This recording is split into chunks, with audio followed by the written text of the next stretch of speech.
គ្មានស្រីអាយុ11ឆ្នាំនេះបានសម្លាប់ជីវិតមនុស្ស2នាក់ធ្លាប់ធ្វើឲ្យប្រទេសអង់គ្លេសទាំងមូលមានការភ្ញាក់ផ្អើលជាខ្លាំងនៅឆ្នាំ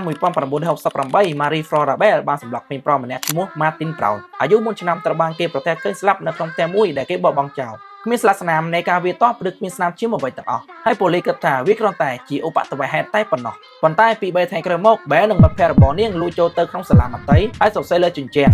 ពួកអញបានសម្លាប់ Martin Brown ប៉ុន្តែមនុស្សគ្រប់គ្នាគិតថាវាគ្រាន់ជាការសរសេរលេងតែប៉ុណ្ណោះដូច្នេះមិនបានយកចិត្តទុកដាក់ច្រើនទេរហូតមកដល់ពី3ខែក្រោយមក Bell បានលបួសក្មេងប្រុសឈ្មោះ Brian Howe អាយុ3ឆ្នាំម្នាក់ទៀតឲ្យទៅកាន់ដីដ៏វាលស្ងប់ស្ងាត់មួយហើយលើកនេះ Bell ពិតជាបានអនុវត្តផែនការរបស់នាងពិតមែនអ្វីដែលប៉ូលីសបានរកឃើញវាគួរឲ្យឃុបឃើញខ្លាំងណាស់រហូតមកដល់ចំណុចដែលពួកគេមិនអាចប្រកាសបានពេលត្រូវបានចាប់ខ្លួន Bell មិនបង្ហាញការខ្វាច់ខ្លាចមិនយំគ្រាន់តែសម្លឹងរួចញញឹមបង្កប់នៅគំនិតពេញចិត្តនៅឃាតកម្មដែលខ្លួនបានប្រព្រឹត្តមិនមានការសោកស្ដាយចំណែកមិត្តភក្តិរបស់នាងត្រូវបានដោះលែង Bell ត្រូវកាត់ទោសឲ្យជាប់ពន្ធនាគារ10ឆ្នាំ Bell ត្រូវបានដោះលែងពីពន្ធនាគារនៅឆ្នាំ1980ក្នុងអាយុ23ឆ្នាំដែលការរបស់តុលាការពេញមួយជីវិតបានអនុញ្ញាតឲ្យនាងរក្សាអនាមិកហើយបទបញ្ជានេះត្រូវបានធ្វើឡើងដើម្បីការពារអត្តសញ្ញាណរបស់កូនស្រីនិងចៅស្រីរបស់នាងចាប់តាំងពីពេលនោះមកនាងបានរស់នៅក្រោមឈ្មោះក្លែងក្លាជាបន្តប៉ុន្តែនាងធ្លាប់ជាក្មេងអាយុ11ឆ្នាំម្នាក់ដែលចូលយកជីវិតមនុស្ស2នាក់ដោយដីរបស់នាងផ្ទាល់ដូច្នេះកុំនិយាយថាក្មេងៗគ្រាន់តែជាកុមារភាពមិនទាន់ដឹងអ្វីទៀតនោះឡើយ